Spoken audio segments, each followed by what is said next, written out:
College ছাত্রীকে গণধর্ষণ ও খুনের ঘটনায় বিক্ষোভ আছড়ে পড়ল জেলা সদরেও। বিক্ষোভকারী এবং পুলিশের খণ্ডযুদ্ধে উত্তপ্ত চাঁপাডালি মোড়। পুলিশ সূত্রে খবর, হিন্দু সংহতি নামে একটি সংগঠনের নেতৃত্বে এদিন দুপুরে চাঁপাডালি মোড় অবরোধ করার চেষ্টা করেন বিক্ষোভকারীরা। ভাঙচুর করা হয় একটি গাড়ি ও বাইকে। পুলিশ এক বিক্ষোভকারীকে আটক করলে পরিস্থিতি অগ্নিগর্ভ হয়ে ওঠে। খণ্ডযুদ্ধে জড়িয়ে পড়ে দুপক্ষই।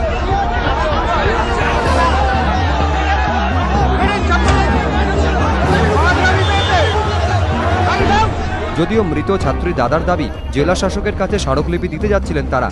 হিন্দু সংহতির সদস্যরাই চাঁপাডালি মোড়ে যেতে তাদের বাধ্য করেন। আমরা যাচ্ছিলাম যে ওইখানে আমরা চিন্তা ভাবনা দিতে যাচ্ছিলাম যে অবিলম্বে ফাঁসির ব্যবস্থা এই দিতে যাচ্ছিলাম, কিন্তু ওইখানে দেখছি সম্পূর্ণ রাজনীতির বিষয়। রাজনীতি আমরা কোনো জড়িত নেই এতে। হিন্দু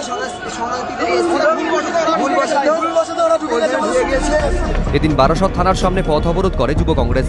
বারাসত আদালত চত্বরে মিছিল করেন আইনজীবীরা। কামদুনিতে মৃত ছাত্রীর বাড়িতে যায় জেলা বার অ্যাসোসিয়েশনের একটি প্রতিনিধি দল। ধৃতদের হয়ে মামলা না লড়ারও সিদ্ধান্ত নিয়েছেন আইনজীবীরা। সমস্ত মানুষকে জানানোর জন্যই যে আমরা অন্তত ওই ধর্ষণকারীদের হয়ে আইনজীবী হিসাবে আদালতে ওকালতি করব না, এই সিদ্ধান্ত আজকে বাদ থেকে নেওয়া হচ্ছে।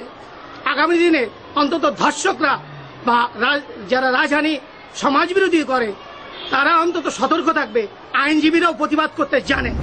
মঙ্গলবারও থমথমে এলাকা। গ্রামে ঢোকার মুখে পুলিশের সতর্ক প্রহরা, কমব্যাট ফোর্সের ঘন ঘন টহল। এই চাপা উত্তেজনার মধ্যেও মৃতার পরিবারের পাশাপাশি গোটা গ্রামই চাইছে একবারের জন্য কামদুনিতে আসুন মুখ্যমন্ত্রী মমতা বন্দ্যোপাধ্যায়। বিরোধী দলনেতার অভিযোগ, ঘটনার পেছনে তৃণমূলের দুষ্কৃতীরাই। গণধর্ষণ ও নৃশংস হত্যাকাণ্ডের সঙ্গে তাঁরাই জড়িত। এরা আলাদা লোক। দুষ্কৃতীরা সরকারি দল,